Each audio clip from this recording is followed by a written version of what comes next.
And if they had any guts, they'd start their own goddamn political party and get out of ours. People are furious. I'm not a Democrat. I'm not a Republican. I'm a Minnesotan, and I'm frustrated with how it had happened. Ilhan Omar is freaking out as the political ground beneath her starts to collapse. Voters who once cheered her on are now rejecting her in frustration.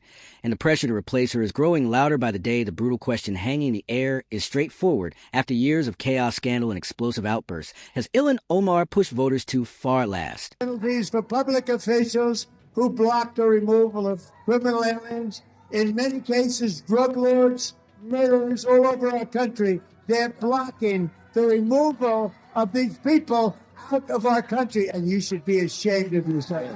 At the State of the Union, Ilhan Omar's meltdown was a full-blown circus. She stood there screaming, "You're a disgrace," and a murder right at President Trump as the nation watched as the cameras rolled. It wasn't passion. It was pure chaos broadcast live for millions to see her own party. Let's just say that behind closed doors, whispers sounded more like panic than support. Why don't you just get out the Democratic Party? Honestly, start your own movement. Why don't you, lady, start your own party? And then when it's over, if you want to caucus with the Democrats, fine. We agree with a lot of things that you do, but we don't believe we ought to be running against white men. In fact, we don't think we ought to be running against any gender, any ethnic group, any race, any religion, or anything else. Because hey, erase the thing, this wasn't a one-off moment of anger. This was a political bomb going off in the Democratic Party's middle. She was referred to as a rotting wound by James Carville, a man who literally helped build a party over decades. And that is not veiled criticism that surgical moderates started sweating the donors, quietly withdrew candidates who once smiled when her name came up suddenly avoided it. She's not necessarily on the side of the Somali immigrants and the Somali fraudsters. She's a different kind of Dem that they're offering up. And I think that the whole city, while it leans left, is going to be very interested in a kind of different candidate, especially given all that we've learned about Ilhan Omar and the alleged money laundering. And just when you thought things couldn't get any worse, a personal scandal involving a rumor brother marriage occurred. That's right, according to reports, Ilhan Omar may have married her own brother, a violation of federal immigration law. Donald Trump didn't mince words, throw her out of our country as soon as possible. If that's true, finally something out of the ordinary has entered the mainstream. Take a look at a current member of Congress who may be expelled for family-based immigration fraud. Not for her votes or ideology. It's ridiculous, explosive too.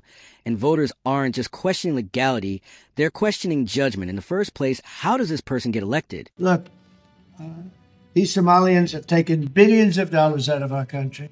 They've taken billions and billions of dollars. They have a representative, Ilhan Omar, who they say married her brother.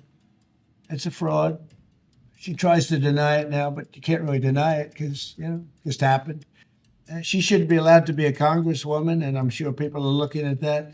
The meltdown, the scandals, the legal questions all feed each other. That viral outburst at the State of the Union, Republicans grabbed it immediately and turned it into free campaign ammunition. Every replay, every share makes it look worse, while moderate Democrats wheeze and donors quietly redirect millions elsewhere. Her image, once carefully cultivated as a disruptor and progressive firebrand, is now a cautionary tale. Her own base, the very people who initially supported her, begin to distance themselves from her. As she screams more and more, they're realizing that it is not empowering to disrupt.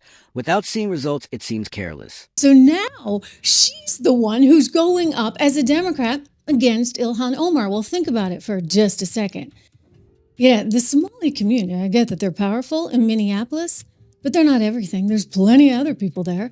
Maybe the whole district leans really, really left. To be honest, the timing couldn't have been worse. Omar's controversies aren't happening in a vacuum. The combination of scandal and meltdown is toxic in swing districts, where every vote counts. Moderates, independents, even some progressive voters are raising eyebrows. They're asking, why is our representative yelling at the president, embroiled in personal scandals, and barely producing any tangible results? When voters start asking that question, even loyal supporters begin to drift away. Ilhan Omar is a walking example of everything that is wrong with our legal immigration policy. We imported tens of thousands of people who hate America, add no value to it, rob and steal from us.